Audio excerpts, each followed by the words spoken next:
Good evening, folks. This is The Weird Part. I am your host, Vincent Treewell, and tonight I have a very special guest, esoteric memoirist Stephanie Quick. You've probably heard me mention Stephanie at some point in this podcast, and we're very glad to have her on tonight. Please, welcome, Stephanie. Hi everyone. I'm excited tonight because we're going to be talking about probably, well, you may want to call it my own white whale, the Clampus Vitus Fraternal Secret Organization. Yes, and it has been a fascinating. Stephanie and I have been doing a research project for this episode, and we've found some real rabbit holes and some very strange rabbits. Okay. It's a twisted and confusing outfit, and I don't think either one of us is completely sure what we're dealing with. No. But we've certainly we found more questions than answers, but there's some very interesting questions. I guess we should start.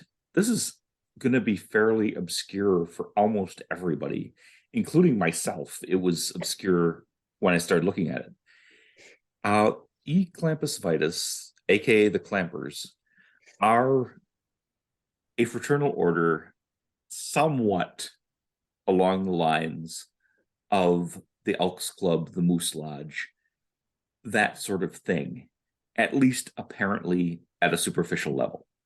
How would you go a little further to describe them, Stephanie? Well, let's see. I wrote a quote down here. My notes are going to be terrible because you said this is a very obscure organization, partly because they deliberately set out to be obscure. Clampus Vitus, no one really knows what it means because it's kind of dog Latin and they kind of made it up. But their motto is in Latin, credo qua absurdum, which is also not quite precise, but it means I believe it because it is absurd. So Yes. they are concerned with nowadays, as you said, it's a fraternal organization. It's kind of secret, kind of not. It's by invitation only. It is all male.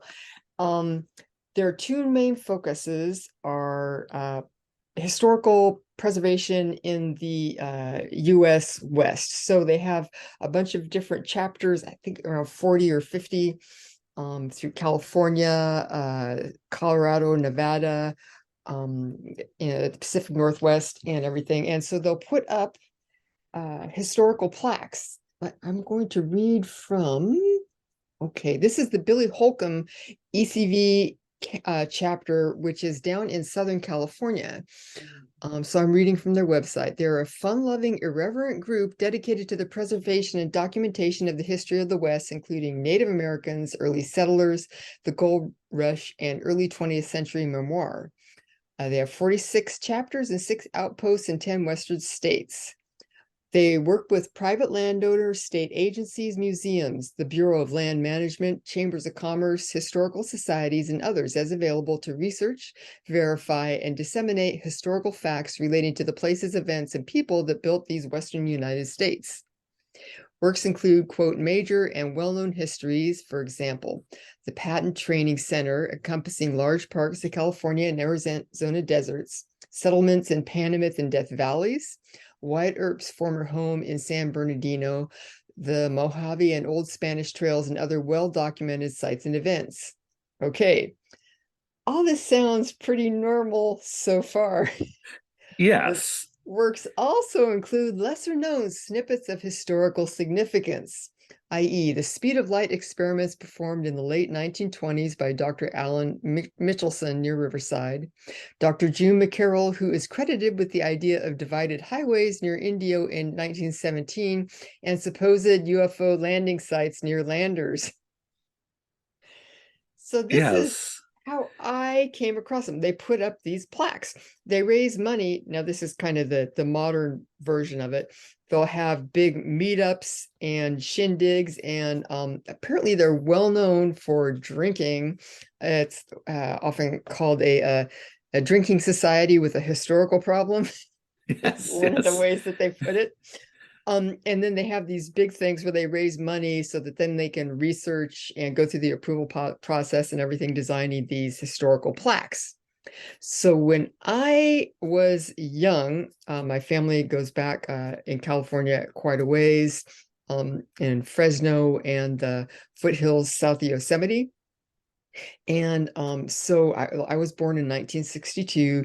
And so our parents would take us camping a lot all over the state of California when we were growing up. And my mom, especially, but both my mom and dad were both very interested in history.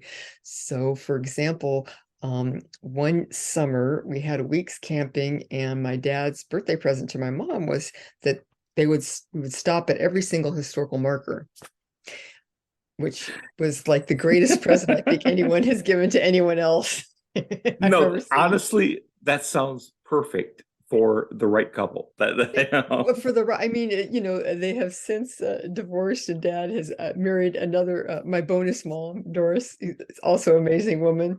But yeah, I think when I think about like the blowout, incredible birthday present, that's like up there of anything I've ever heard of. Mom loved it. So we went to all these historical markers, and as you know, a lot of them are, kind of Chamber of Commerce-y, state and national parks-y. So it's all very dealing with, battles and important people who had a lot of money and all this type of stuff.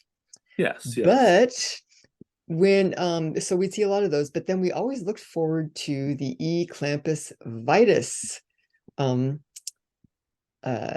plaques, because mom and dad could tell us nothing about Clampus Vitus, and then they would have these fascinating things like this one was put up actually on my mom's birthday in 1996 in Downeyville, which is an old gold rush era town from the 1849 1850 gold rush in California, when you had a huge influx of miners and a huge economic boom in California.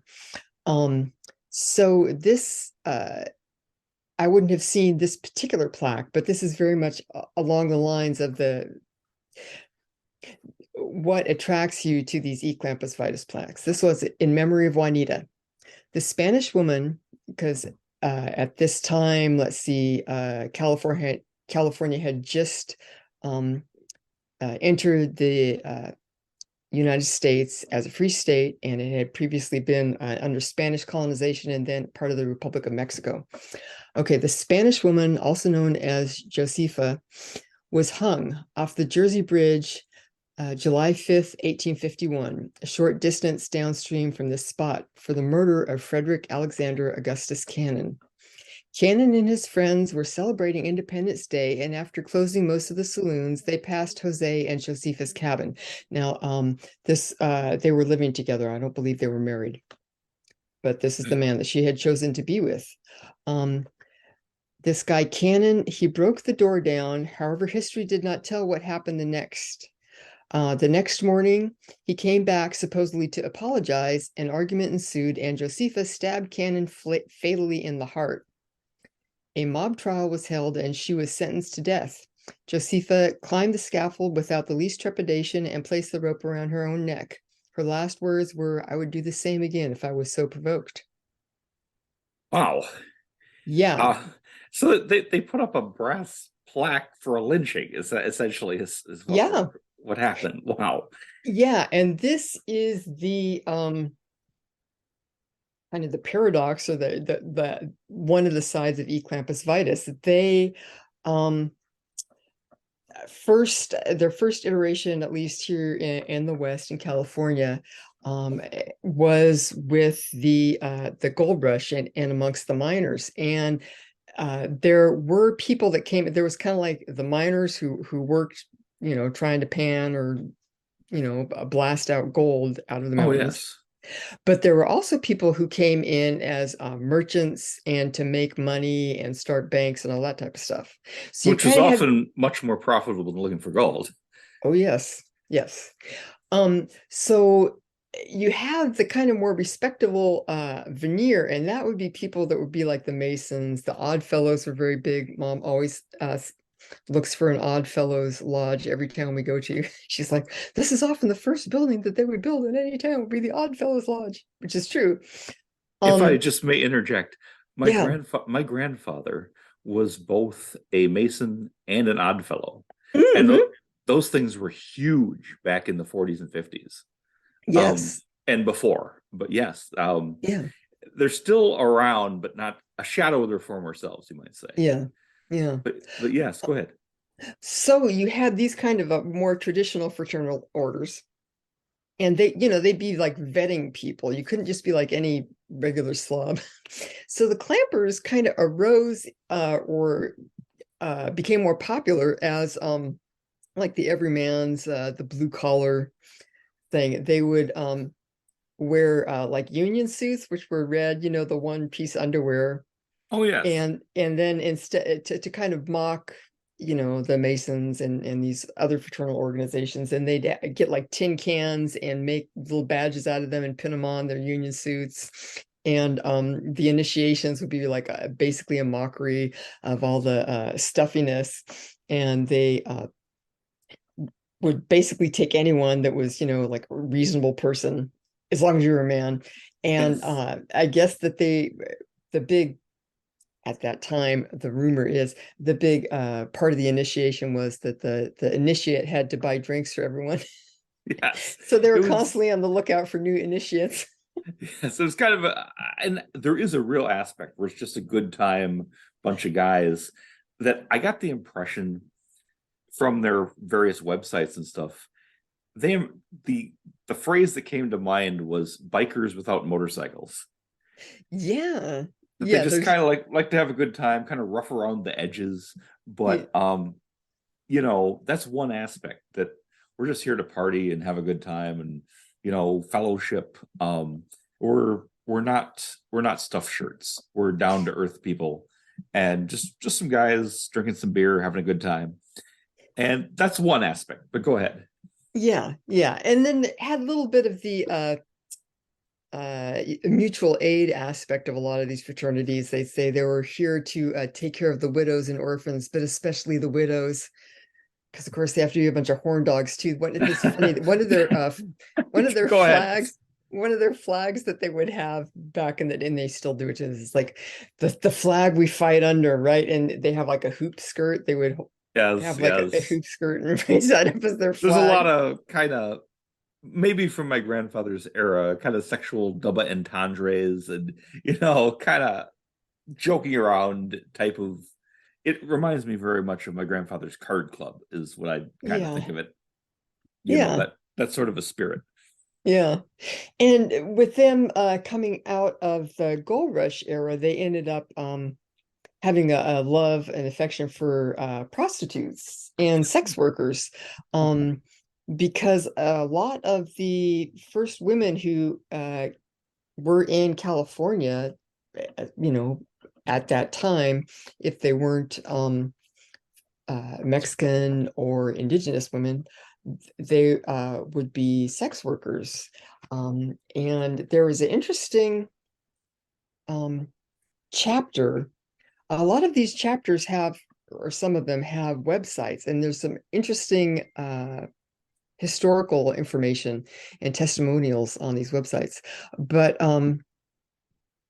there is a chapter, and it includes Virginia City in Nevada, which was a silver mining town. And the chapter is named after Julia C. Bullitt, who was a noted Nevada prostitute. Um, Okay. and they have a great article by someone named Johnny Gunn on their website, and it's very sympathetic towards her. She had came to the city at the beginning of the gold rush, and she was very civic minded. She was very heavily involved with and supportive of the firefighters, and she was made like an honorary member of one of the engine companies. They had a flu epidemic, and she was very active in nursing people and helping people get food and everything during that time. And she was also an accomplished seamstress. And so as the boom took hold, economic boom from them doing all this silver mining, you started to have the same thing happen in California and these other instances. More high class, respectable, quote unquote, women coming in. And this was in the 1860s. And they started to have, like, operas and those type of events. And so she would make gowns for the upper class women as a seamstress and designer that they'd wear to these events. However, she was about 35 years old, and in 1867, she was found murdered. Oh, wow. Yes, which is pretty horrible. And the guy writing this article says that there's a lot of rumors about prostitutes in these type of situations, or madams, brothel owners, being murdered for their money, but she really didn't have any money or jewels or anything saved up. She had actually more debts than assets, and they ended up, and it's interesting because this whole focus on her, it kind of shows how she, let's see, how you have these kind of assigned social statuses back then, and of course today as well. People that are less dead, right? Yeah. Oh, yes, absolutely. If you are thought to be a gang member or a drug dealer or a sex worker, your murder is going to be thought to be less pressing in many jurisdictions. There's a horrible problem with missing and murdered Indigenous women and girls, especially up in Canada. So Absolutely. this is an ongoing thing that is interesting in some of these chapters and some of these plaques and stuff, that they choose to focus on these issues. This is like the same thing with Josepha, where she's got lynched because she dared to stand up to this white guy raping her, right? Yes, yes, that's certainly exactly what it sounded like. Yes. Yeah. But anyway, so, and it's interesting here because the issues of inequity in society go even further, because there was a French miner who was found with some of her patterns, some of her sewing patterns. Yeah, I don't know. This detail just touches me because I've sewn a lot of clothing over my life, so I don't know, just a similarity there. And they tried him for her murder, found him guilty, and hanged him. However, he had basically no English, so there's a lot of questions about did he really do it? Was he competent to participate in his own defense? Because he couldn't even understand the language. Yes, yes. Being tried in French would be quite, quite a stumbling block. Yeah, so it's one of those uh um it shows that even though they have this reputation as being, a bunch of kind of randy drunk guys who are disreputable and rowdy, and I think that, there you will find people that will say that yes, they are. But then you have these other people who are like very dedicated historians and interested at looking at society, not just like buying the line. Oh, So yes, we were talking about, for example, that it seems to have like echoes of Discordianism in it, absolutely. That or there's yeah. you hear over and over. This is just we're just a bunch of happy-go-lucky, hard-drinking fellows who also talk history. Hmm. But you're told over and over, don't take any of this seriously. It's all a big joke. Nothing Hmm. here, we're irreverent. Nothing here is to be taken seriously.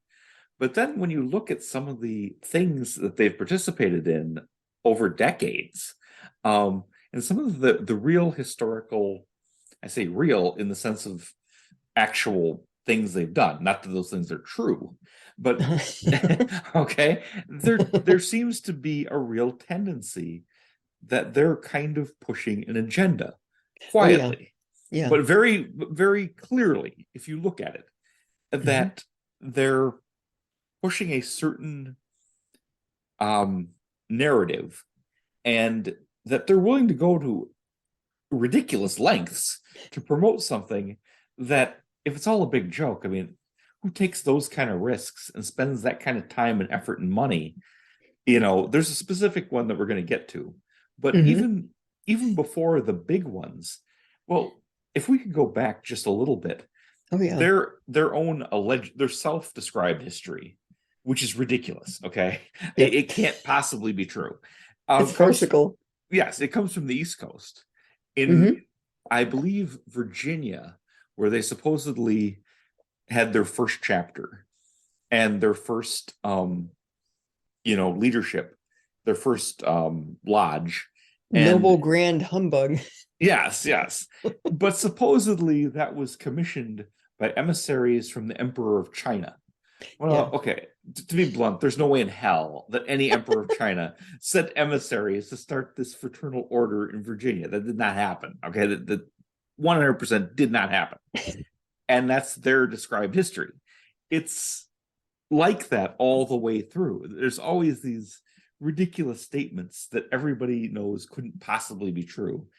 And then they sweep all sorts of famous people in as having been clampers back in time, from George Washington and basically everybody Adam. important. Yes, Adam. He yes, was the yes, original clan patriarch. They also have all yes, these corny names for everything. yes, which is intentionally, it's funny, and it's mocking the Masons a lot. It's Yes. constantly mocking the Masons. But when you look past that, and well, just to briefly touch on the Discordians were doing this in the 50s and 60s, where they were, hey, it's a big joke. We're pranking the squares.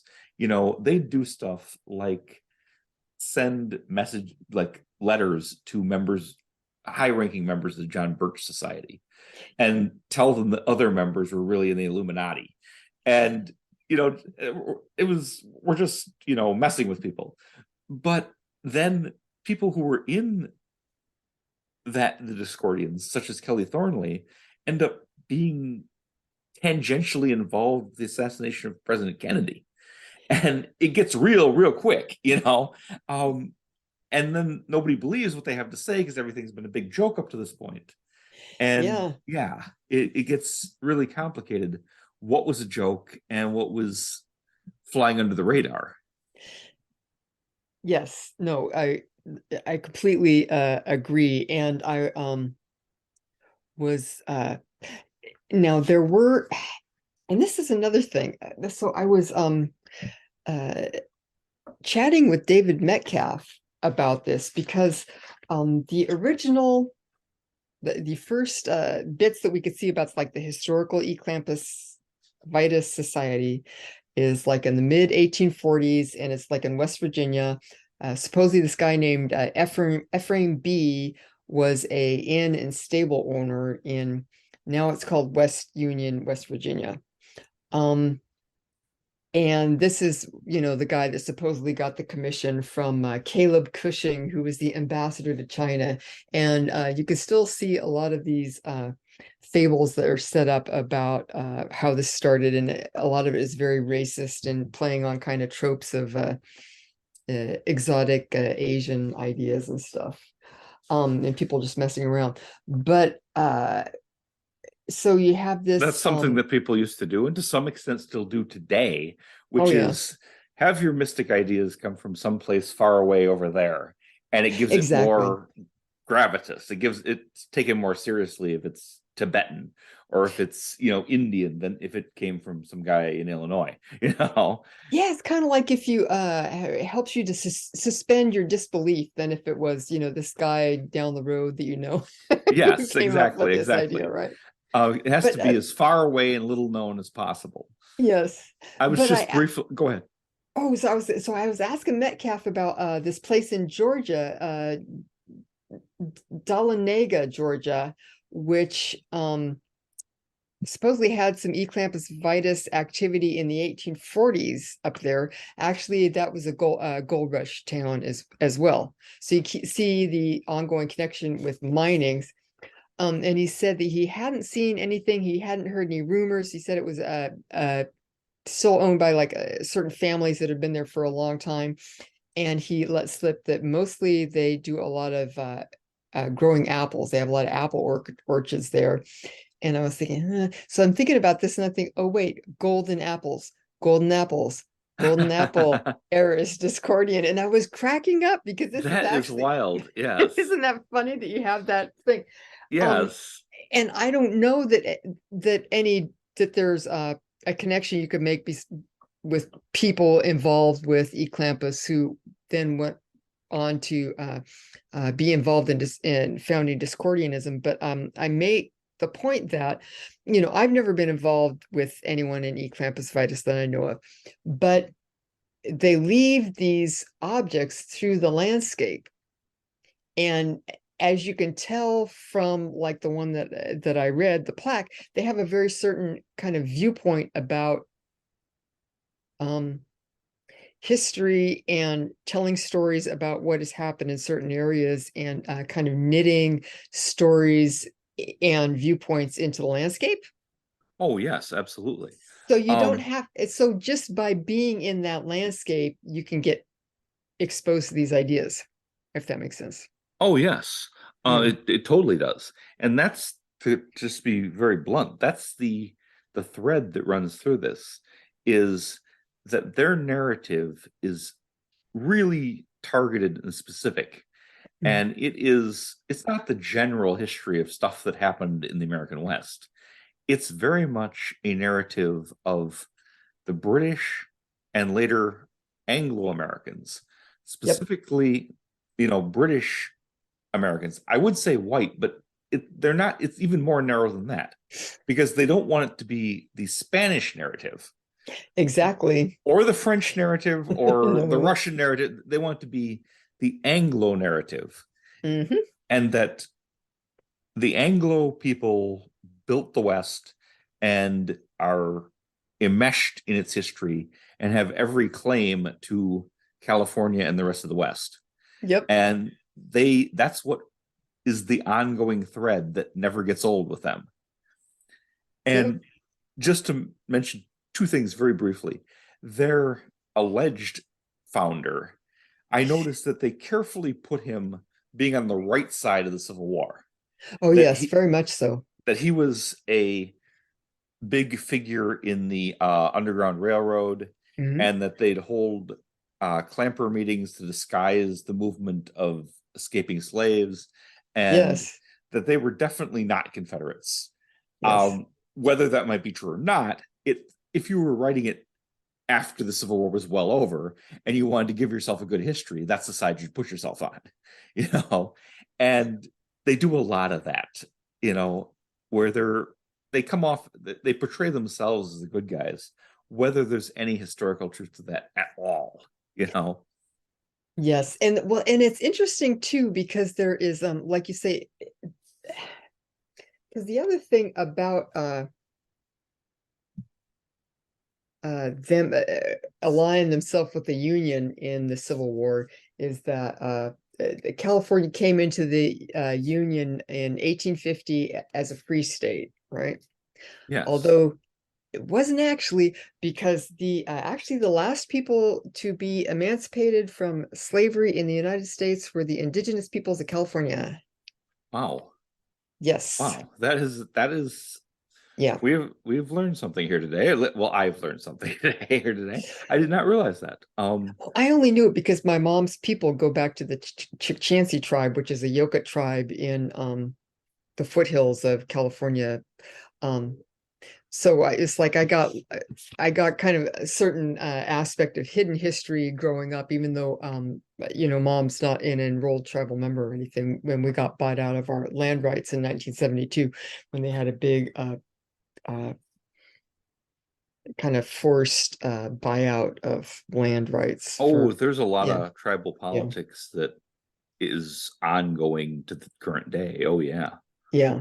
But Um, anyway, yeah. So it's interesting to me that that kind of echoes that aspect of California history, because that was a big deal, oh obviously. yes. So they But were only freed by the passage of the 13th Amendment?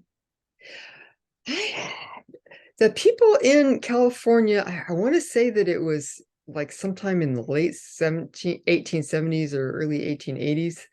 And I'm not sure exactly how they I'm got not there. trying to put you on the spot on a No, it's mid one of those 19th things where century history quiz, but where I should know, but it's one of those things that is really, it's hard to track to oh, run I down.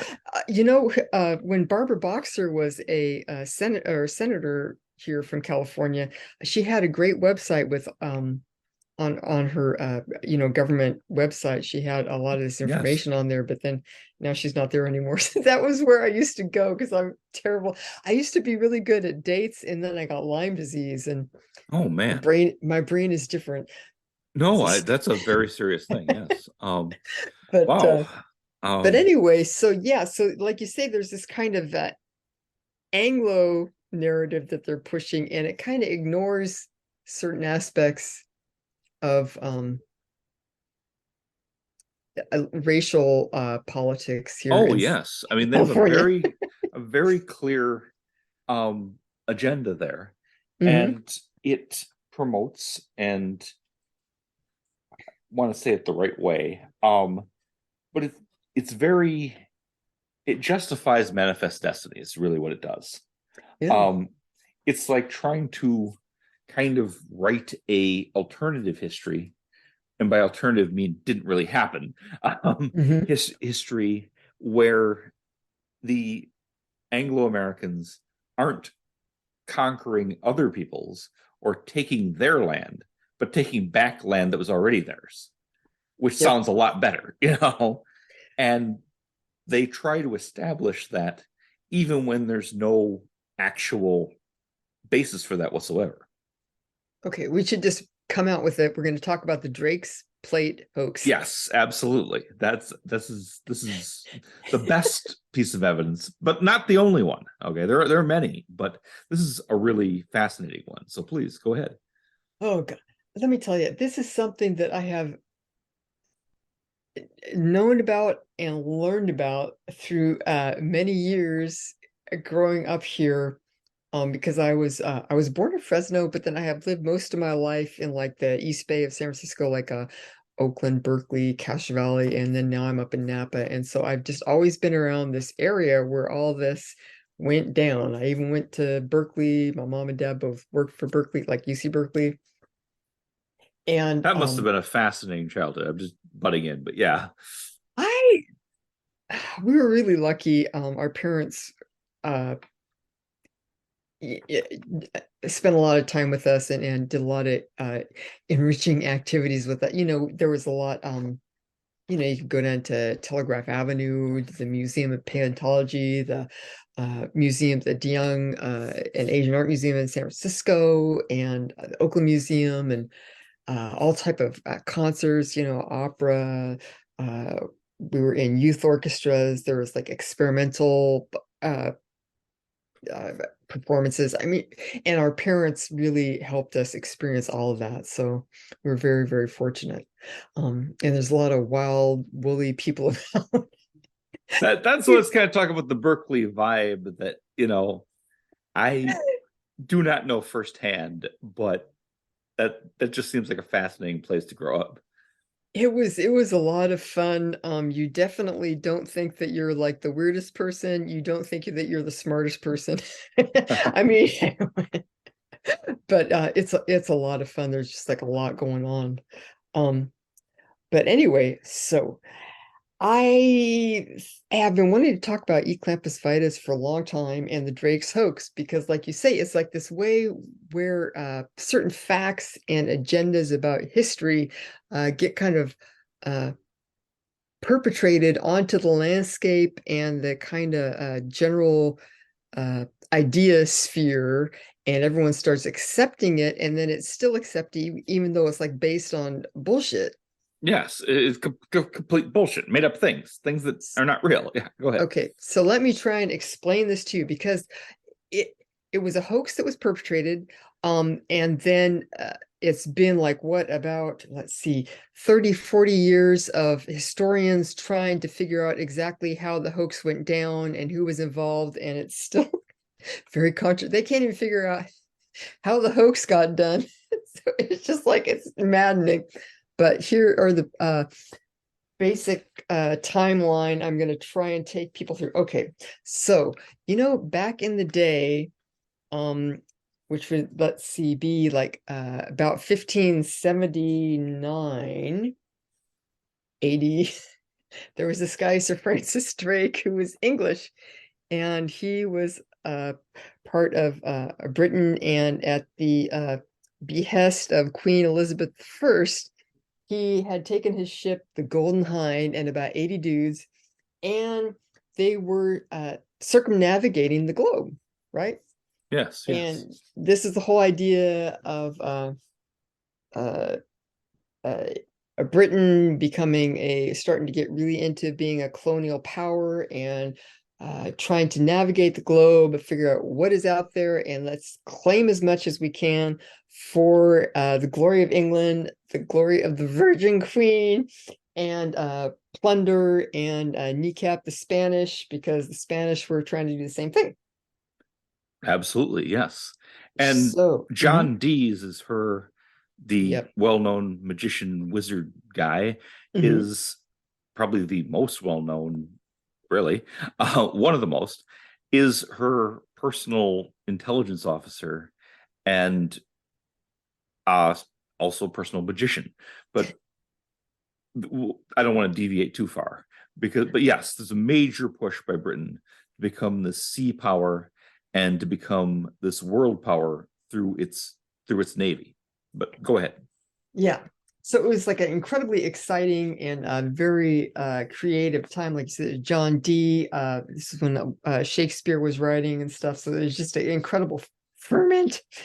Okay, so they are come down across the Atlantic, come down South America, and they start coming back up, and they get to the west coast of North America, and at some point they haul off because the ship needed some type of repairs, and they repaired the ship, and then they had a brass plate, and they wrote on it basically, we're claiming this land of New Albion for Queen Elizabeth, blah blah blah, and we've communicated this with the native peoples of the area, God save the Queen, or whatever. I forget the exact language. You can look it up if you're interested. And they had a sixpence that they nailed to the plaque so it would have a likeness of the Queen on it to make it official, and nailed it to a tree. Now, how would we know this? Well, they got If back. Mhm. just to interrupt, Mhm. do you actually want me to read it? Because I have it here. If you want, yeah. Now, this is what was on the plate. Mhm. Be it known unto all men by these presents. 17, it says, I guess this is June 17, 1579.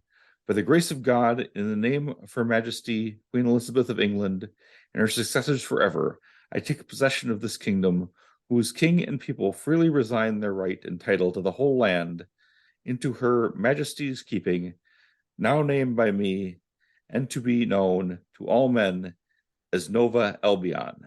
G. Francis Drake. Yeah. So that is the famous plate. Now, how would we know about this? Well, one of the guys that was on this voyage wrote up his experiences afterwards, and they had these notes, and it was published. And so it has come down to us. Okay. Yes. And So so, I mean, the content there is, yeah, we've talked to the Indians and they totally surrender all the rights for yeah, some reason. Yeah. yeah, And, it's cool. They gave it to us. yeah. I So mean, at its face, that seems like very suspicious, but go ahead. yeah, but I mean, it's in line with what these type of explorers of the age would do. That was kind of like their modus operandi. Um, for approaching these situations. So, uh, let's see. So, why would anyone care about this? Okay, well, it shows that the England in, uh, let's say, Euro political sphere would have claim to that land, right? Yes. Oh, it's a very British claim from Yes. pre 1600. Yes. Yes, and so this would be like very interesting because it would be prior to Jamestown, and other early uh, settlements on the east coast of the continent. So it's Indeed. so it's historically, and if you're looking at it from that kind of legal, diplomatic treaty type, I guess, claims, you could use this to make an argument that, right, as we were Oh talking about. yes, Okay, exactly. It's a title claim, you might say. thank you. So, okay. So, now when did this become an issue again in America? Okay. So, I would like to introduce a person called Professor Bolton, who is a white dude who was originally interested in kind of like Texas and the whole history of, he was a historian, trained as a historian, and he was interested in Texas and the history of the Spanish and American kind of border and frontier, which is interesting. And this was one of his big pushes as a historian. He became incredibly prominent, incredibly influential, had a number of huge students, and they call the Bolton School, or Boltonism, which is the idea that you should look at the history of like the entire continent or region of North America, as opposed to just looking at the history of America, of like the United States in isolation. And Wow. when you, yeah, I I was mean, that's a very different approach than we usually take. Yes. Yeah, and and this is like a big step forward.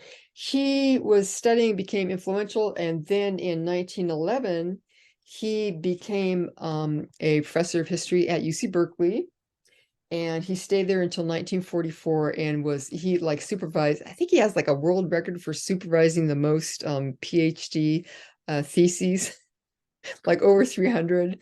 Um, Wow. yes, he's incredibly influential historian, wrote a So lot. so he was not just a professor, but he's No. a major figure in the field of academic history. Oh yeah, yeah. He's like a super big deal. He founded as well the Bancroft Library, which is a big history library at UC Berkeley. It's like one of the premier history libraries in the world. Um, Bolton, I think he between 10 or 11 international universities gave him advanced degrees, honorary degrees. I mean, he was incredibly prominent and prestigious guy. So he, for whatever reason, was really into this whole idea of Drake's plate and reading about it because he had an idea that it had been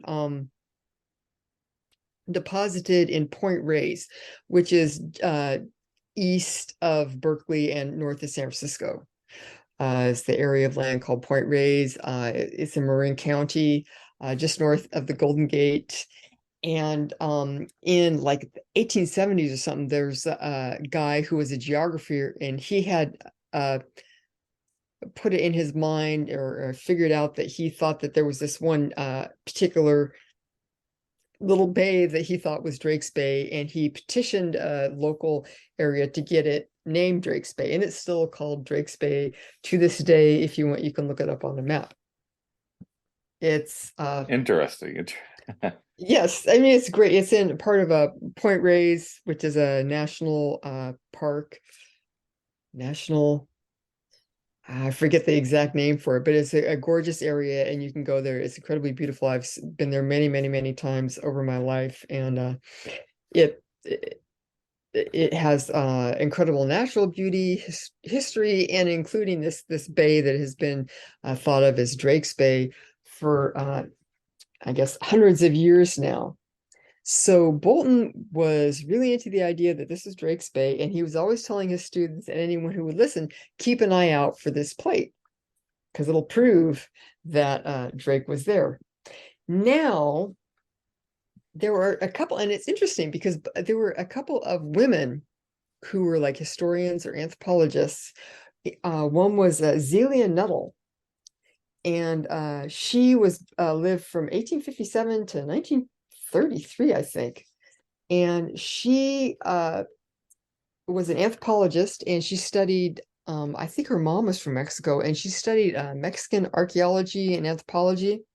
Very learned as well. She became friends with Phoebe Hearst, who was the woman who started the School of Anthropology at UC Berkeley, which is where I studied anthropology, in the Phoebe Hearst building. and right across from Cafe Room.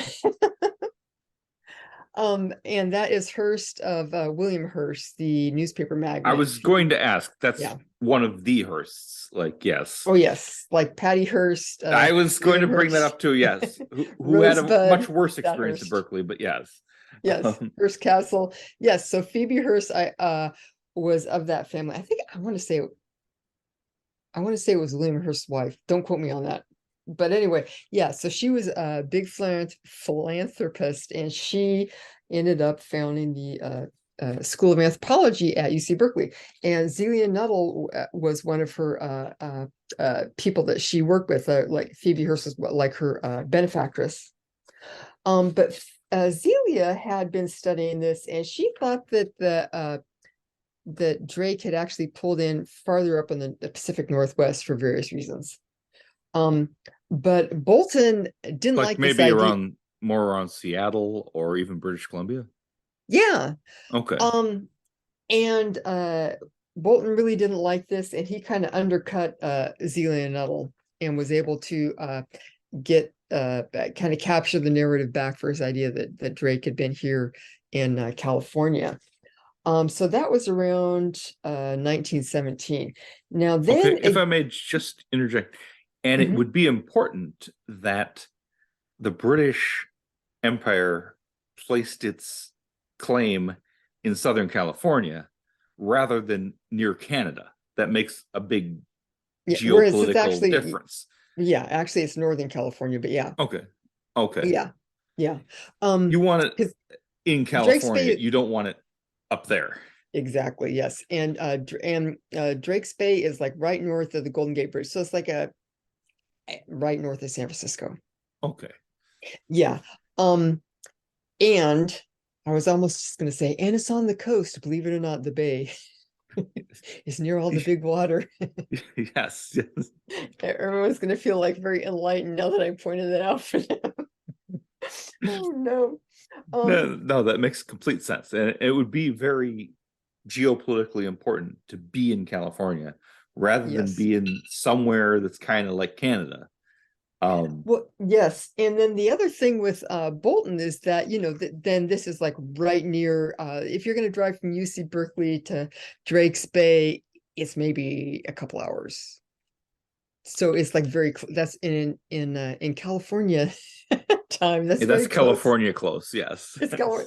Actually, let's see. It might be an hour and a half, but yeah, it's very close there. So it's just like if you are at Berkeley and you start heading out towards the ocean, well, then actually that would all be on water. So you would just my image is making no sense because you would be like driving right into the bay.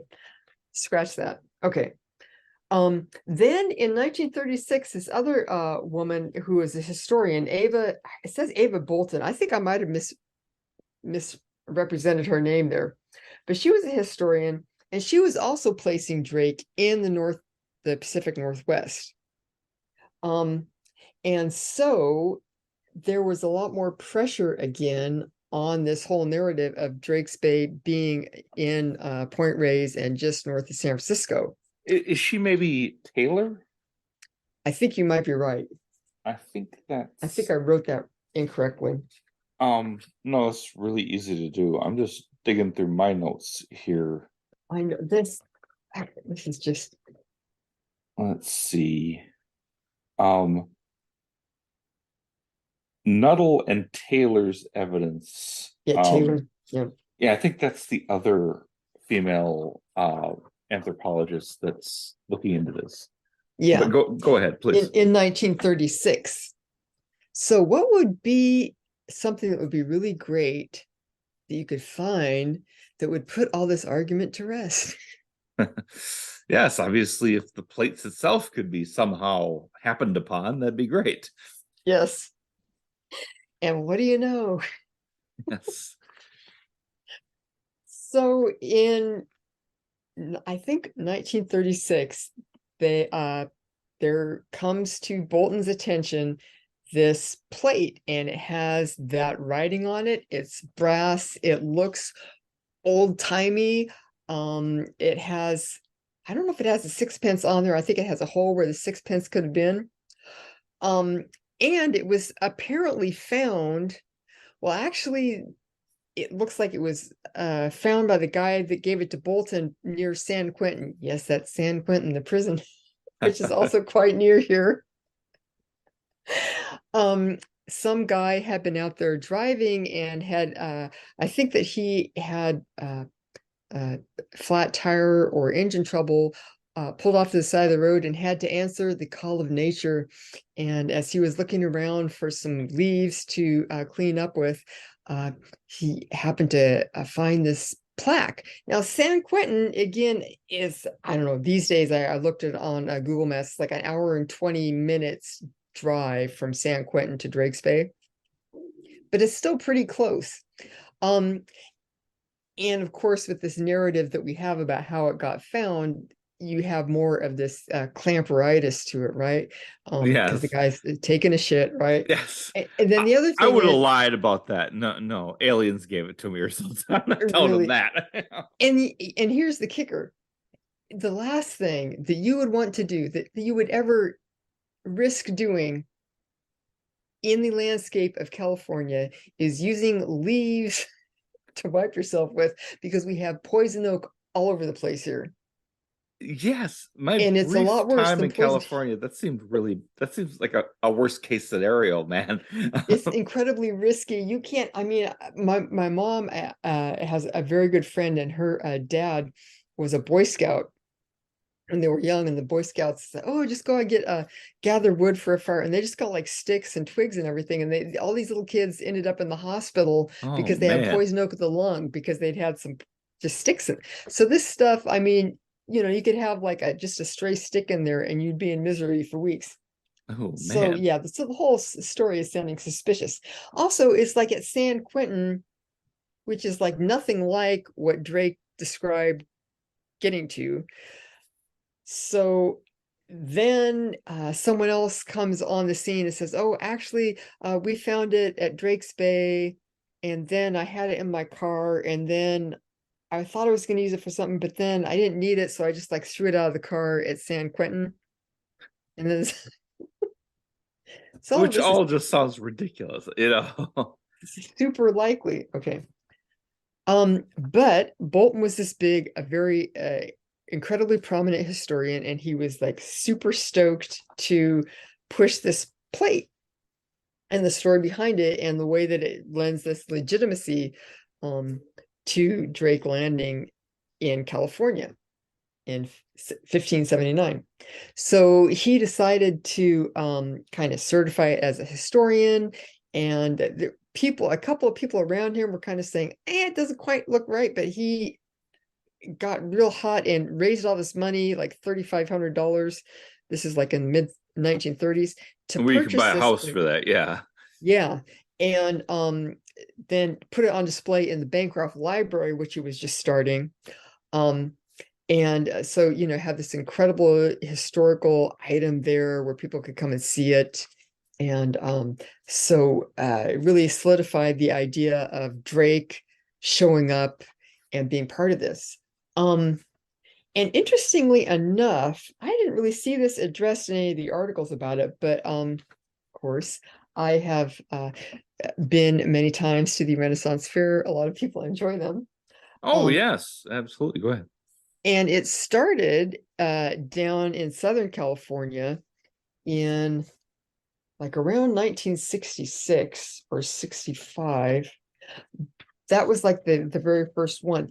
But then within a year or two, it they started having one in the fall, and it was up here in China Beach, which is just right close to San Quentin and Drake's Bay. And of course, this is a living history project where you have a recreation of Elizabethan England, right? So you have Queen Elizabeth and her court, and they always have an actor playing Sir Francis Drake walking around. And of course, this is really cool because why? Because Sir Francis Drake, he was just, an hour from here is when he landed at Drake's Bay. So you see how It you have, builds, it's woven, it gets woven into the tapestry of pop culture. And pop culture sounds like I'm diminishing it, but the way people think about the world, it becomes part of our worldview.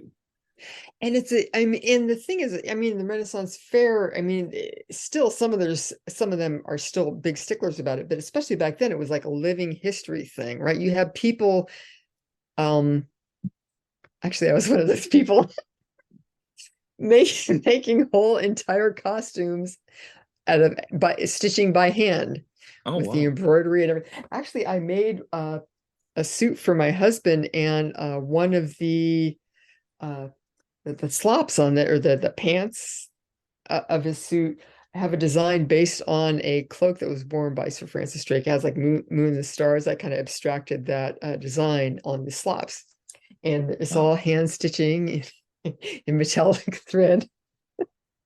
But anyway, so there's a lot of emphasis on not just being a fantasy thing. You know, nowadays you have a lot of steampunk and stuff, which is kind of like this alternative history and LARPing. But especially back then, it was a lot of people recreating history as best they could. So I think it had more of a gravitas or a feeling of authenticity to it when you go to the Ren Fair and then you see, oh yeah, these are all based on actual historical people, right? Oh, that's a very different take than I've ever experienced, which was what I've been involved with was much more Lord of the Rings. And, we're not pretending that this is a time that ever really happened. We're just Yeah, kind of like King Arthur more than like Queen Elizabeth the First. Okay. Quite a difference there. But yeah, yeah, that really is a different way of looking at it. yeah. And And back, yeah, and back then it was a living history project. wow. And Yeah. I'm just going to ask you, I don't expect an answer because I didn't prep you for this question at all. But does that have anything to do with the Society for Creative Anachronism?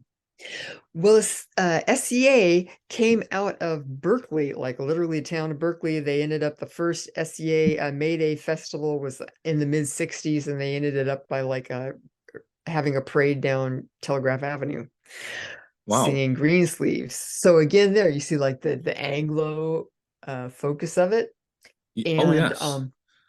the emphasis on history. And yeah, it came out of like this, that basically the same place in the same time that you have all these people going apeshit for this stuff. Yes.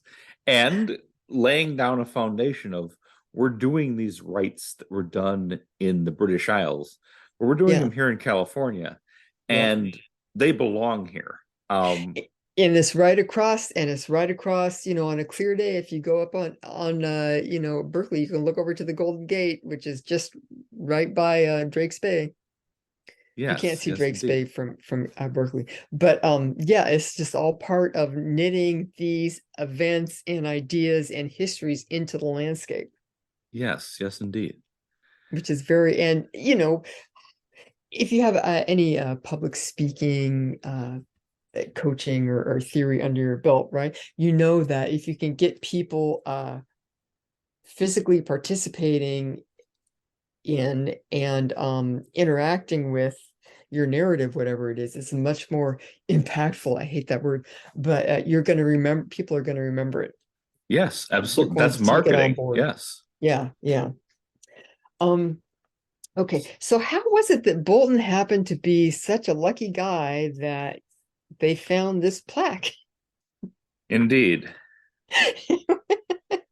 And on top of it, the thing is if you look at the landscape over there, I mean, one of the reasons why um, the Highway 1, which is on the coast of California, right at the edge of the water there, is a world renowned for being incredibly beautiful and dramatic, is because like we're right on the edge of the Pacific crust there, and it's a very geologically active area. So you have faulting, you have earth lifting up, you have a lot of cliffs that are eroding all the time. So the idea that this thing would just be kind of like hanging around for like, 500 years, 400 years, I It guess. really tests the imagination, doesn't it? Yes, yes. It would be kind of an interesting situation, given the lay of the land, as it were, and the many changes that it goes through. Okay, so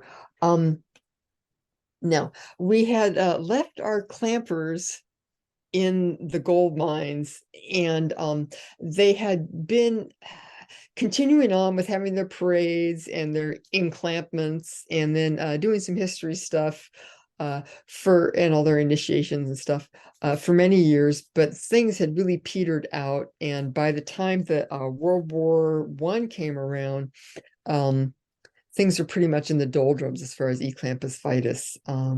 Things had pretty much ceased to be going on. But of course, there continue to be various historians and eccentrics who are interested in this stuff.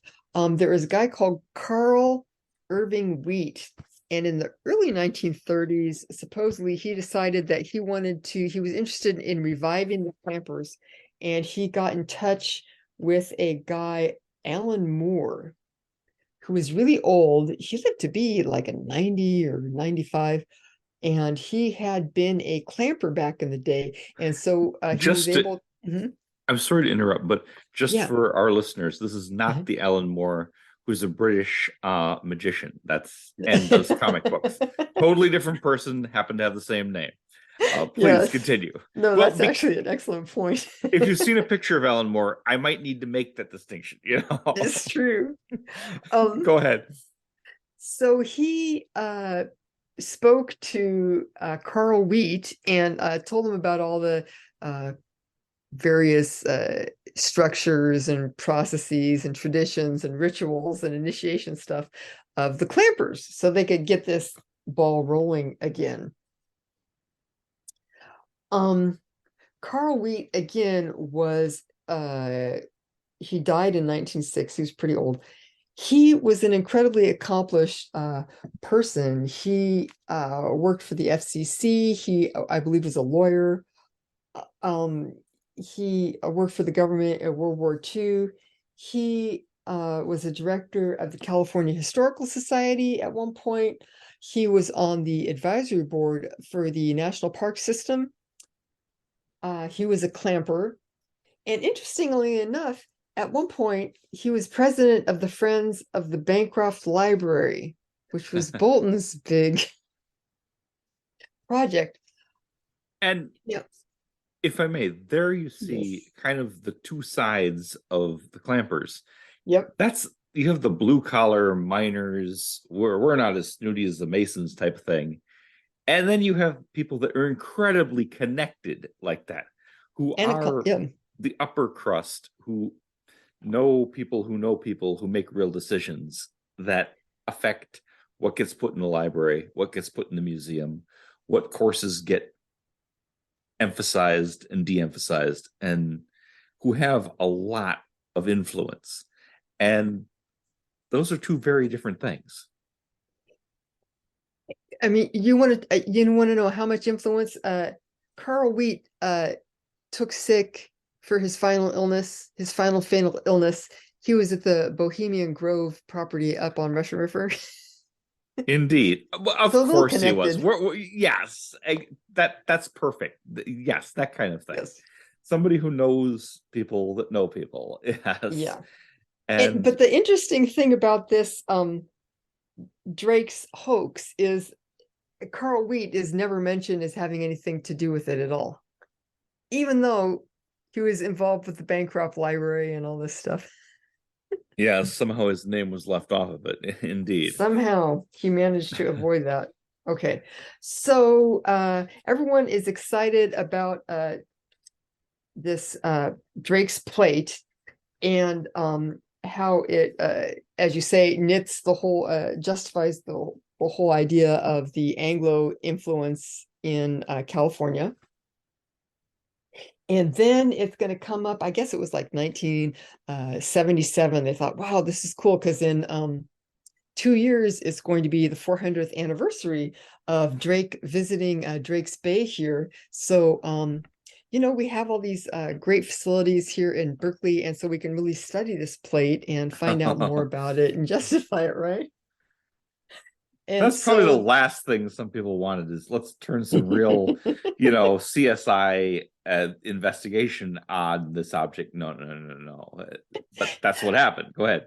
oh yes, well, Bolton had died by then, and all these people that, as you will see, are the main suspects, I think, had all died pretty much by then. And so they took it up to like Lawrence Berkeley Laboratory and started checking out. And hey, what do you know? This thing was made in like 20th century manufacture of brass, and it did not have the signs of manufacture back in the day. Had signs of modern manufacture. The patina on it, which a lot of people have been pointing out, they're like, how come this looks so fresh? They're like, oh, it must be the California climate has something special to it. Okay. I mean, it's really not difficult to tell the difference between brass from 1900 and brass from 1600. They're very different. And yes. Yeah, it fell apart pretty quick. Would that be correct? Yes, as soon as they started looking at it. And as it turned out, they had even the people who had made it had even used like invisible paint that would fluoresce under black lights, and on the back of it they had written ECV for Clampus Vitus. So you put the black light on, it's like, oh. So they literally tagged their work. Yes. Yes, very nice. Okay, so they realized that this was a hoax, but still there's the whole idea of, well, who did it, why did they do it, what was their purpose, who was it directed at, who was involved. Okay, you would think that this would be more straightforward, but as it happened, no. This is the thing. There's kind of like two main competing narratives for who was hoaxed it and what was the motivation. The first one came out in about 2003. You have like 4 historians who had been looking into this for about 11 years. And they finally came up with a narrative, which was basically, it was a prank that got out of hand. Now, I have to say here, my favorite conspiracy theory of all time is the idea that Stevie Wonder is not actually blind. It was just a prank that got out of hand. I'm gonna have to push back a little bit. No, if by favorite you mean like most interesting rather than the one I believe. Yeah, exactly. It's completely ridiculous. Oh my God. But so I was kind of tickled to see that these guys had decided to go with that narrative. They had published an article in the journal California History where they talk about their thing. And then in 2003, this is when they came out with this theory. UC Berkeley made a whole press release about this, the Drake's Plate hoax. Okay, so they say that there are these major players are G. Ezra Dane, who's a prominent member of Clampus Vitus and also the California Historical Society. He, according to these people, instigated the hoax. Next, George Haviland Barron, who is curator of California history at the DeYoung Museum in San Francisco until 1933, and a leading member of the California Historical Society, who designed the fake plate. The DeYoung Museum is like a premier museum of art and Asian art internationally. If you ever get a chance to visit, it's incredible. But yeah, a very prominent person. George C. Clark was an inventor, art critic, appraiser, and friend of Barron's, and he engraved the plate. So just kind of a guy. Lorenz Knoll, an art dealer and restorer, and Western artifact dealer Albert Dressler. They are believed to have helped with the fluorescent lettering ECV applied to the back of the plate. Now, Lorenz Knoll is an interesting person. He is the person who ends up talking to one of these historians and telling them about this hoax, and that's his narrative, basically. And then Herbert E. Bolton, who was director of the Bancroft Library from 1920 to 1940 and Sather Professor of American History at UC Berkeley. He was also, like Dane, a member of the California Historical Society and the Clampers. He was fascinated by stories about Drake posting a brass plate to mark his entry into California. He was known for telling his students to be on the lookout for it when in Marin County.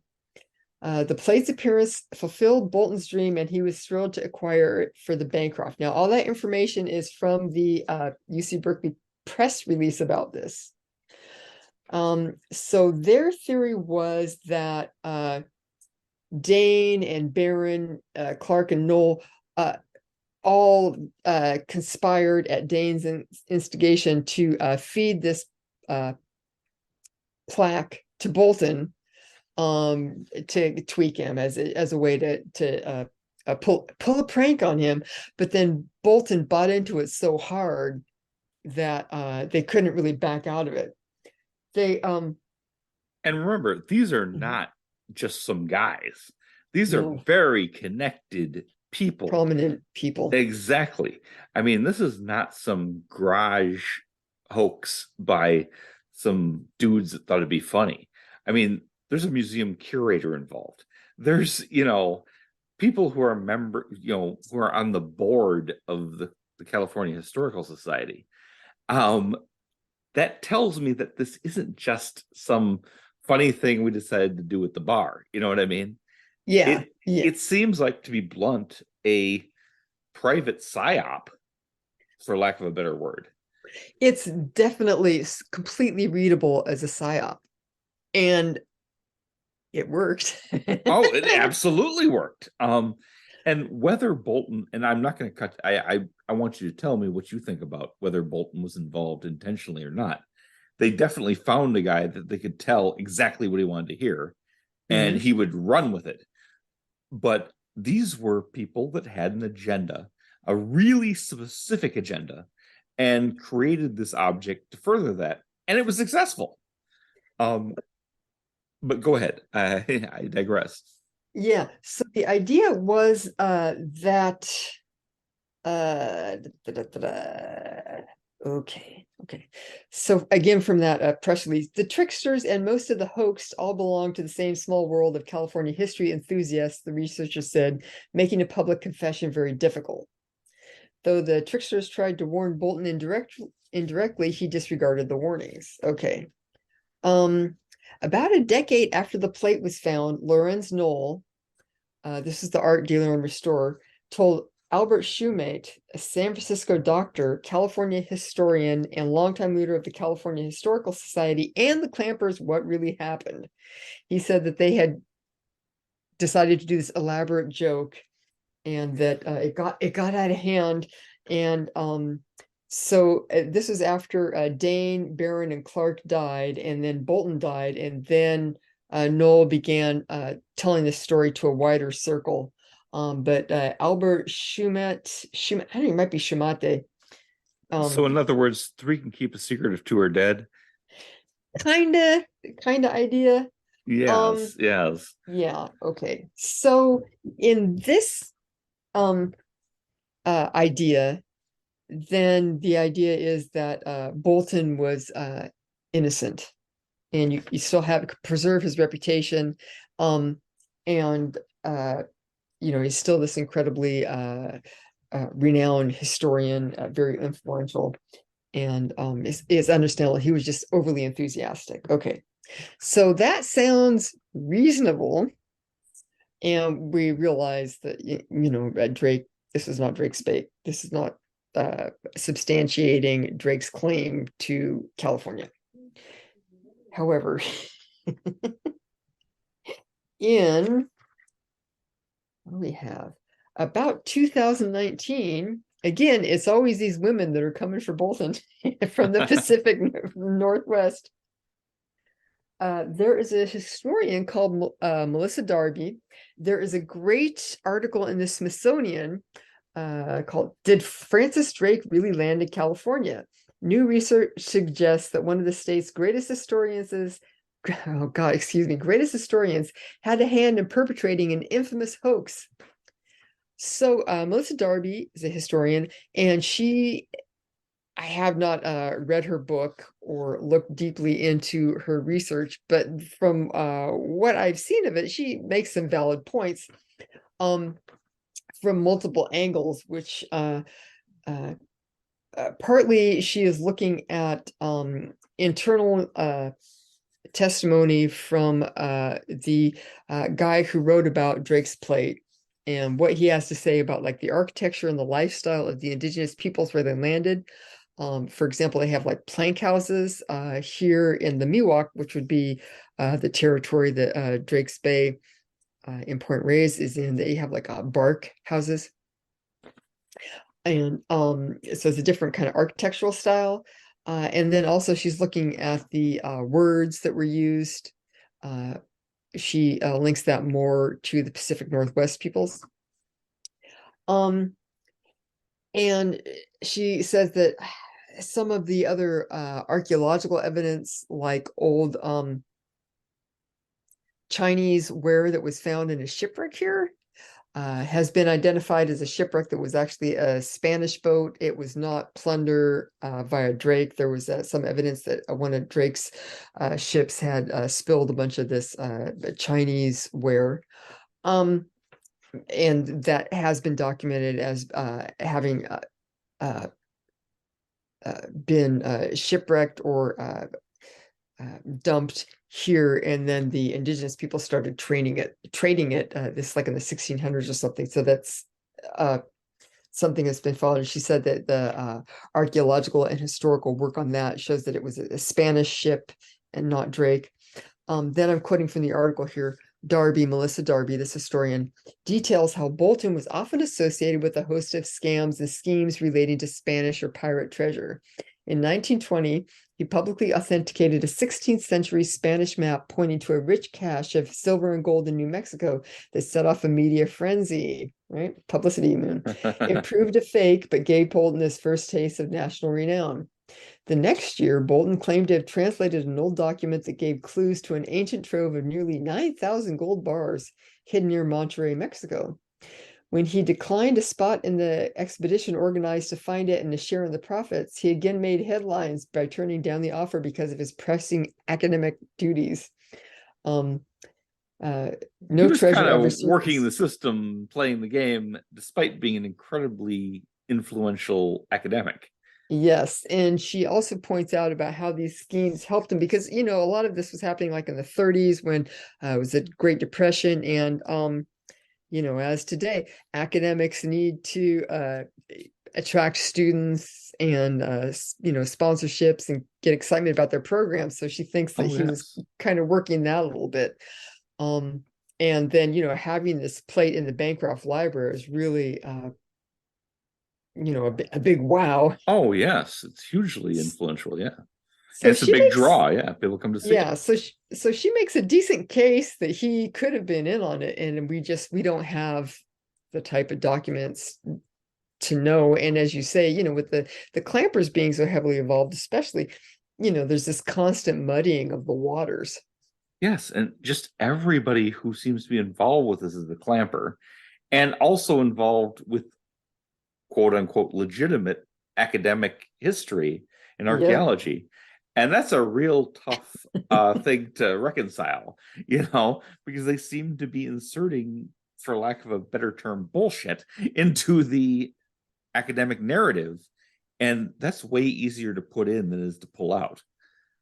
Yes. Yes. Yes. And especially when you have, a lot of this is kind of like is sub rosa too, Oh, very right? much so. Like the Renaissance fair, you're kind of in this kind of altered state, and you're just out there having fun, and so you're going to be a lot less skeptical or have a lot less Oh, barriers yes. up to this type of information coming in.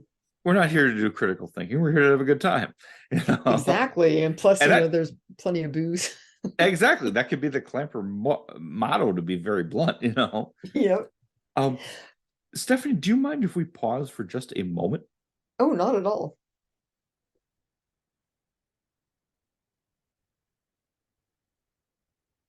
And thank you. We're back. Let's see. When we broke there for just a moment, Stephanie, you were talking, I believe, about the risks that the professor would have had to take to his credibility if he was involved with this, or whether other people were just feeding him what he wanted to hear. Um, that's what Eugene Bolton. We were kind of discussing whether Herbert Eugene Bolton. We're just kind of discussing whether he was in on it or not in on it. And what is your take on that? I I really could not say one way or the other. Um, I think that's and fair. It's not clear from anything I've picked up whether he was in on it or whether he just bit down hard on exactly what he wanted to hear. yeah. Um, but oh God, do you mind? I have this, the dog is going crazy. Oh, no problems, no Just a problems. second. Uh, What are you doing? sure.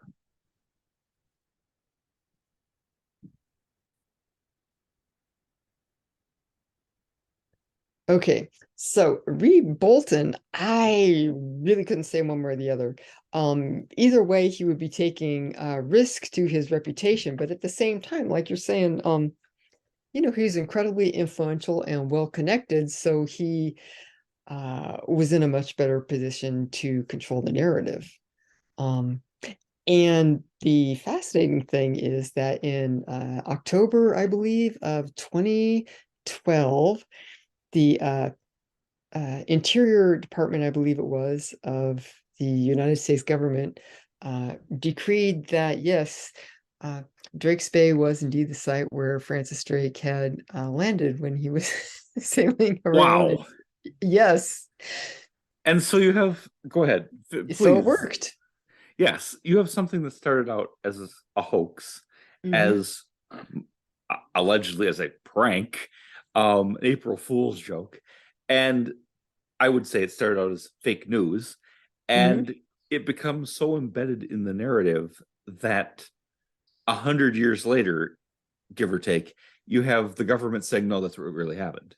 Yeah. And, you know, it became history, even though there was nothing there. It was made up. It was detected and it was exposed. And Mhm. like sometimes a story, I'm not saying the lie, but I'm saying the story sometimes has like a force of its own. Like it forces its way into history, even though it's not true. Yeah, it's like creating facts on the ground. I mean, in in Yes. in the case of the clampers, literally, they place these plaques all over the place. Um, Yes. you had an interesting example that I didn't know about the Star of India.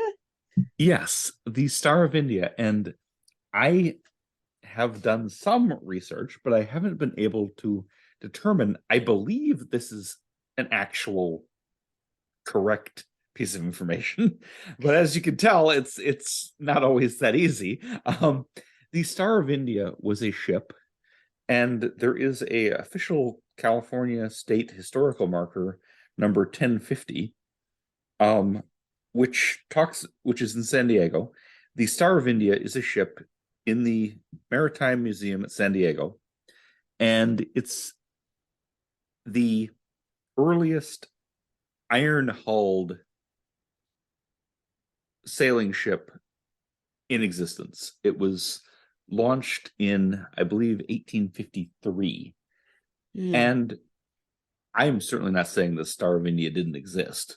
It appears to be real, and it appears to be fairly well documented, and also much more recent than Sir Francis Drake. This is 1853.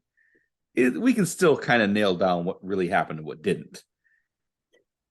But yet it still promotes the same narrative because it's a very British ship.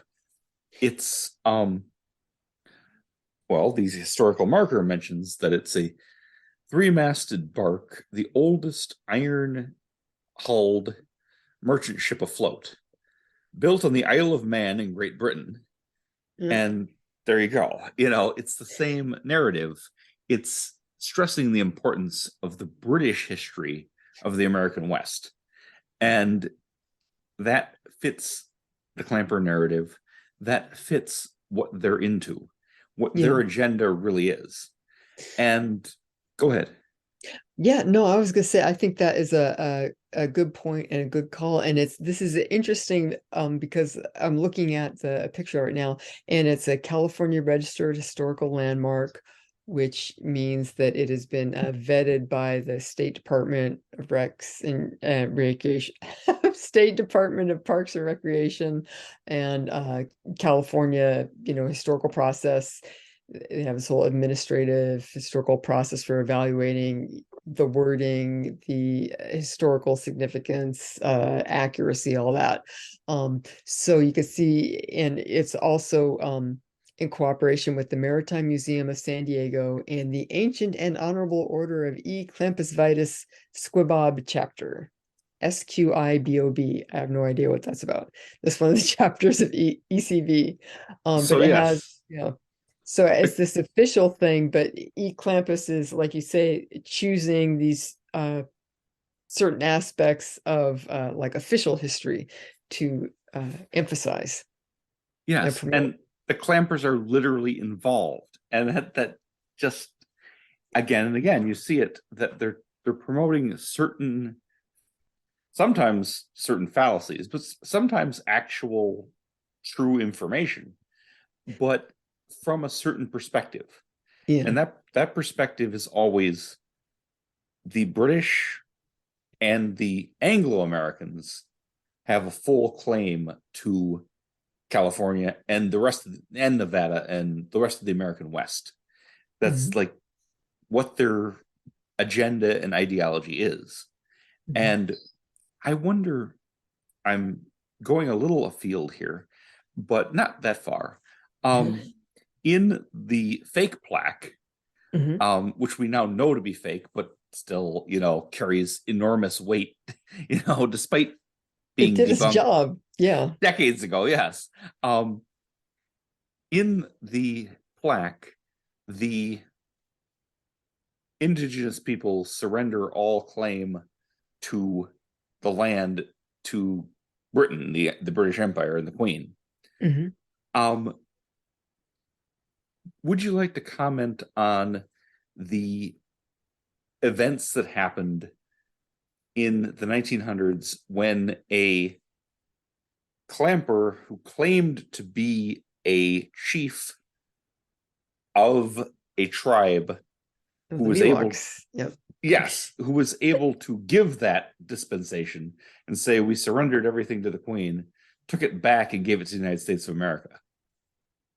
Yeah, that I can't even, I have no idea I think what I was going have on. something on that here. I mean, that did happen. I don't know what that person's status was. Uh Part of the thing is that a lot of let's see, I don't want to say this. So here in California and in many other areas in the United States, if you are an enrolled tribal member or deemed to be a member of a particular tribe that's endorsed by the United States government, you have rights under treaty. So you could have land rights, extractive rights, so on and so forth. If you want to get a nice lesson on this, which is going to completely destroy your faith in humanity, you can read Angie DeBoe's History of the Indians in the United States. She talks about in the Midwest how in certain areas indigenous children and their parents would all have rights to, for example, oil that was being pumped out of the ground or to mining or whatever. And if a child was found to be orphaned, then white people could adopt that child and then take on those rights. And so people would murder the parents and adopt the children for the, Oh my God. Yes, I am yeah, familiar with what you're speaking of. And yes, it's absolutely yeah. brutal. It just is just it's really just despicable and disgusting. But and it speaks to race in the United States because it's like, okay, uh the one drop rule applies to Black racial identity, right? That was the It did recipe for or the many reason. years, yes. Yes, because why? Because Black people are property. And if you are a white person making laws and you want to hang on to your property, right? Then you want to, it wouldn't be something where you'd want to, let's say, grow a bunch of tomatoes, let's say, and then all the tomatoes, when they become ripe tomatoes, get to leave, right? No, you want them all to be continue to be tomatoes. This is like the same uh viewpoint or logic, right? If you have a bunch of cattle, right? Oh, I You see the want to keep, parallels of what you're saying. yeah, Yes, yeah, yes. right. Now the problem with indigenous people, with Native American people, and the whole idea of blood quantum, it works the exact opposite, right? Because if you're only, this is a disgusting term, you're only a half breed, right? That's Oh, because yeah. that lineage, or quote blood unquote heritage, entitles you to certain rights legally. So they want to so the powers that be want to discount that, because if you're a white person writing these laws, you want to get Oh, rid of yes. the people who are There's already there, right? So it makes no sense logically, because it's like kind of like two different angles at it. But yeah, so that's, is it's what. very much a if something can be taken from you, then we do Mhm. it one way. If it needs to be kept from you, then we do it a different way. Uh, Yeah, yeah, yeah. I And it just has to do with these historical things, which it just goes to show how like race is a social construct. it I is mean, completely a social construct, yeah. and we could do a whole separate Oh, show on. Oh my God, I have so much to say about one dropism and invisible Indians and other things that we're not going to really be able to fully go into here. But yes, there was so much corruption in the writing of these laws. yeah. And And there's so yeah, many different nations and peoples across the United States, and they all have their own histories and stuff. But anyway, so that reflects again this whole idea of the tension between, oh yeah, manifest destiny, like you're saying, and the whole idea of the frontier and these Edens. I mean, California's always had this kind of a Eden aspect. I grew up in Cache Valley in Eden Township. Is that right? And the whole idea is that this is completely empty land. It's just beautiful and bountiful, and it's just there for the pioneers and you know Anglo-European white people to come in and create civilization. it was a huge, massive myth. And Exactly. my uncle still lives in Eden, Wisconsin. There's Oh Edens wow. all over the place. Yeah. Oh, don't worry, Eden's only a stone's throw from El Dorado, Wisconsin. So Yeah, there you go. yes, yes. We were creating I didn't become a co-defendant on this stuff, but the pioneers were creating this huge myth. The whole phrase, the new world, there's nothing Mhm. new about it. People have been here for 15,000 years minimum. Um, And the incredible, I mean, like how much of what everyone eats today was domesticated by the people of the New World, right? a Potatoes, corns, yeah, those aren't huge staple. shock. Yes, Yeah. exactly. I was shocked. I do come from a Irish background when Mhm. I learned that we didn't always have potatoes. That's right. We didn't have potatoes until after the colonization started. Yeah. What the Yeah. hell did we eat before? Wow. Yeah. Okay, but A lot yes, of greens. Yeah. yes, indeed, But and yeah, so a maize and lot all of, that. Yeah. yes, but so a lot of these rumors and ideas and stuff have to do with justifying the fact that we're stealing this land. Right? If you look at for example, the whole idea of Lemuria and Mount Shasta Oh yes, here in please. California, Uh, that comes out of a lot of ideas that have to do with the idea that, oh, actually, that was the Atlanteans or the Lemurians who were the advanced white brotherhood that was here actually before like the Karuk people who live up in Mount Shasta, right? It's like, Yes, but a trying to is a constant attempt to get a earlier claim yeah, that yeah, we were here before the native people were here. yeah. And yes, and it's ongoing. I mean, there's so many of these. And you know, Ancient Apocalypse, I binge watched it. I loved it. I have Mhm. to bring that up because people have accused Graham Hancock of promoting those ideas. And he does not say that Atlanteans were white. Um, well, even white itself is a cultural construct. Um, Yeah, you I know, don't, and you but can have Atlantis without having that, but there's always an infiltration by people that want to perpetrate a certain narrative. Go ahead. and well, the problem is, here's the problem, that line of thinking always goes back to these old ideas where those ideas started as a way to justify, to say that there was a prior claim before the native peoples here. And that, that for me, I can't get past that. And in I studied archaeology in college, and there's just not the evidence, but the I don't know what to say, the objections that people like Hancock bring against archaeology as it is practiced, that don't hold water in from whatever I've been able to see. And the roots of that thinking are too problematic for me. And so I mean, the idea that uh aliens, I don't know, may have helped us along. I don't know about that. Um, and That I to don't me, dismiss, but that's just my opinion. Go ahead. yeah, I mean, yeah, I mean, I don't, who knows? I mean, well, anyway.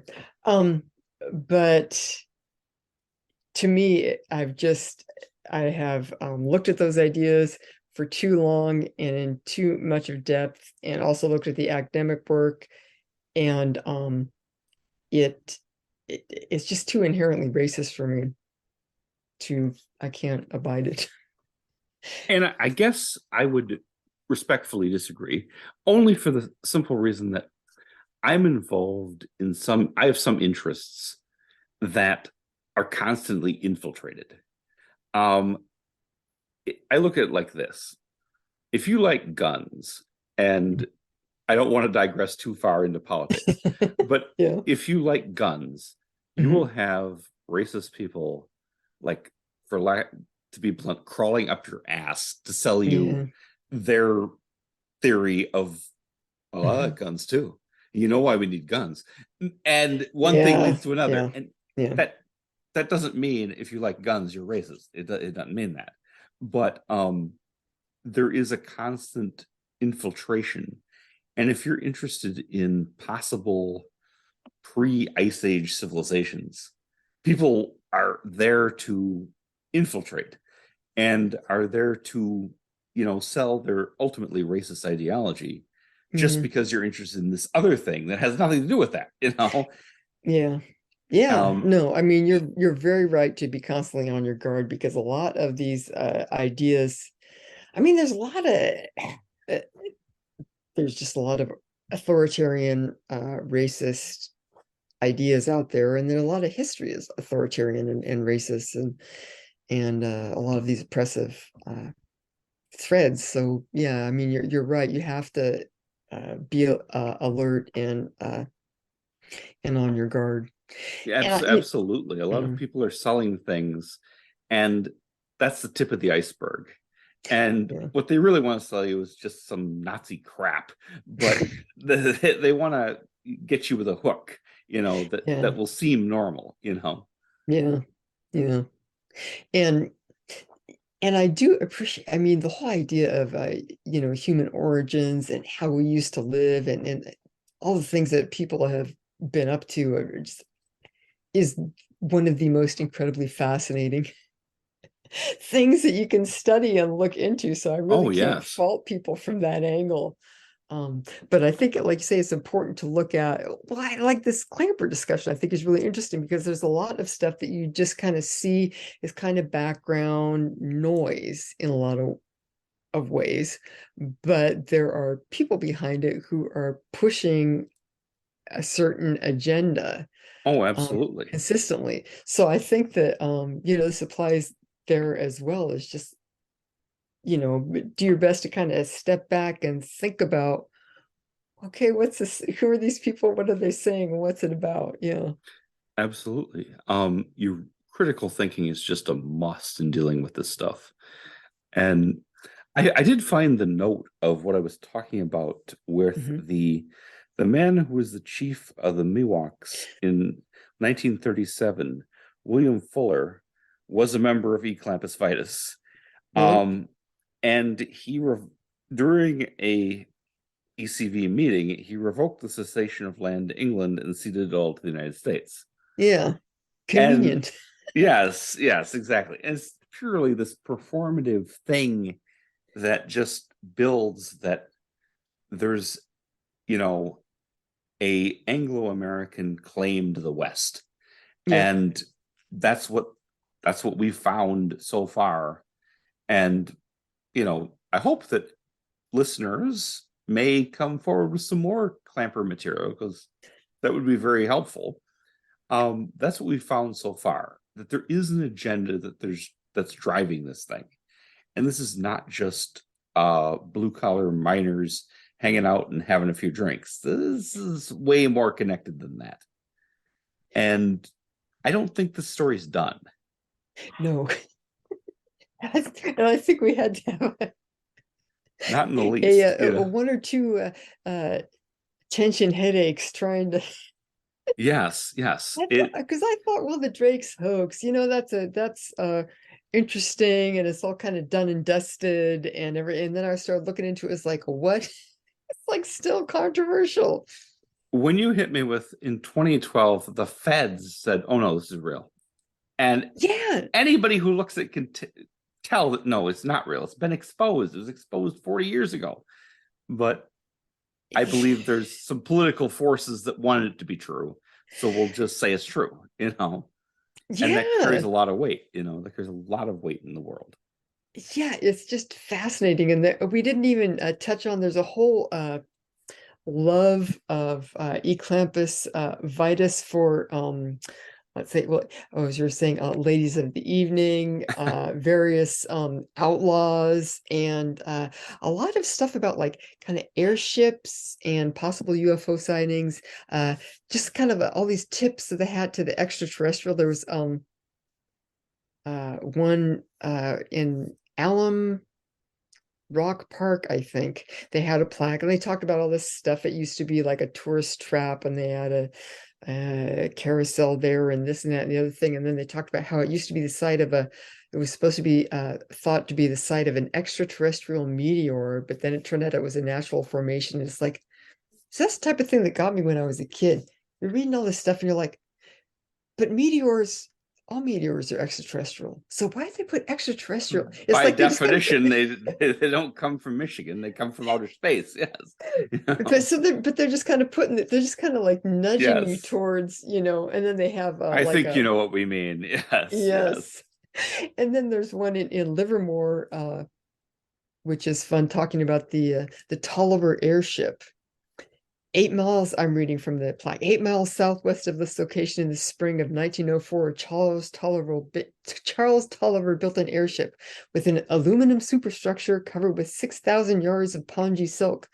The craft was to be 250 feet long, 48 feet wide, and 44 feet high. Blah, blah, blah. It was funded by Phoebe Hearst again. Um, there were several ground accidents and the craft never flew. This was dedicated in 1981. But again, this whole idea that like a Del Show and the airships, Yes, and I call was going to back bring it up if you didn't. Go ahead. to the airship waves of 1897, which happened in California. And actually, I found out many years ago, I lived for a few years with a friend of mine on Broadway in Oakland, and it was just like two or three blocks from where one of those airships had been sighted. Wow. I know. I was like, what the heck? Anyway, I um, am fascinated with the airship wave there because it hits that right at that area where it could be physically, literally true. Like yeah, as true as the pickup truck that's sitting in front of my house. Or it could be UFO complete bullshit. phenomena, Yeah, or it could be made up. Yes, it could be completely fictional. Or all of those could be true at the same time in different circumstances. It's yeah.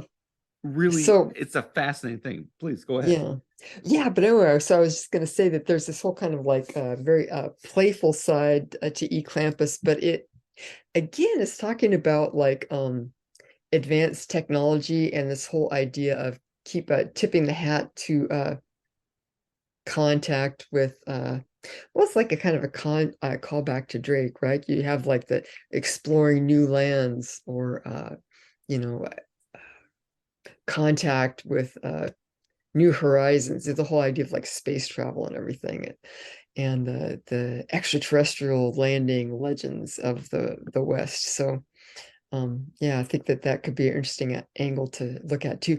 But like you're saying, I don't think anywhere that there's been any kind of a decent history or grappling with the clampers. And I was always trying to convey to people because they're like, oh, it's just kind of like the Masons or the Elks. It's like, no, no, not really. No, it's way more influential than that, but there's still this huge outer section that's just, like I said, bikers without motorcycles, you know? Yeah, a bunch of like drunk horn dogs running around Yes, the yes, ant you know. landscape. And you raised an interesting point, which I didn't really follow up on that much, but in the frontier, there Mhm, was, and I see this as kind of a positive thing, mhm. there was, because of necessity, a lifting of a lot of the really judgmental norms. Yeah, And, you know, the women who came there, they weren't really coming there to be seamstresses, you know, yeah, they're mostly sex workers, yeah, but they were seen in a much more benevolent, equitable way than they would have been seen back east. yeah. There'd be a time, like during these gold rushes and stuff, where there was a lot greater social mobility and more like you're saying not the kind of rigid social structures and strata that were very much, of course, at that time even more so than today. So yeah, so it's a very interesting well, I mean, technically you would call that like a liminal time, right? It was very liminal. And Yeah. just to make a pop culture reference that you may pick up on, and I certainly no, you ever watch Gunsmoke? Not for a million years. Okay. Uh it comes on. I love black and white TV and Yeah. movies. And okay, when I say Miss Kitty, Yes. like it's just kind of accepted that Miss Kitty, well, what does she do for a living? I mean, she's not really a bar owner. She's a madam, but that's Yeah. somehow like okay in 1950s America. It's never spoken of. But if you have any historical knowledge at all, it's pretty obvious, that Yeah. that's what she does, and that's how things work, and that's the world that was. And even though, I mean, of course, it's not any kind of accurate depiction, but that's always stuck with me as nobody ever questions that. Like, well, who is that? And how is she Yeah. so cool with Marshall Dillon? What the hell? Yeah. And that specific part wasn't a great departure from reality. And that's kind of where the clampers were coming from at that era. Yeah. Yeah. Yeah.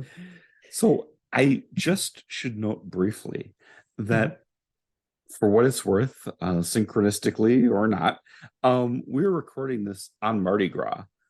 And I have to give credit where credit's due. I wouldn't know about this stuff if it wasn't for the guys from Conspiranormal uh, Yeah. doing some work on the um, Mardi Gras cruise and how much went on behind the scenes there. And that really reminded me of the Clampers. And I'll keep it brief, because we could do a whole other show on that. But when you think of Mardi Gras, you just think of kind of a wild party and parades and music and beads and a lot of drinking. That's what I think of. But the Mardi Gras crews actually were led by a bunch of very powerful people. And there was a lot of politics behind the scenes. And it was really a tool of social control. And there's a lot, that's something we're going to have to address at a different time. But that really did impress me, that this is a lot like the Clampers. It seems lighthearted. It seems just a good time, hang out, have a bunch of drinks. Nothing serious here. Nothing to get too interested in. Don't follow up on anything. But behind the scenes, there's a lot of very serious things going on. And there's definitely an agenda. And that's kind of what I see, a very similarity there. Yeah, and I think it's interesting with the Clampers because they have all these individual chapters, and even just if you look at the plaques that they've sponsored and their websites, you can see that the individual chapters have a particular orientation. So, and I think this is the same with like a lot of fraternal organizations and lodges and stuff, or any type of human group. I think that there's kind of like the overall themes, and then some of them seem a little bit more for fun and rowdy, but then some yes, are I'm sure there are some people who just totally do this for the enjoyment.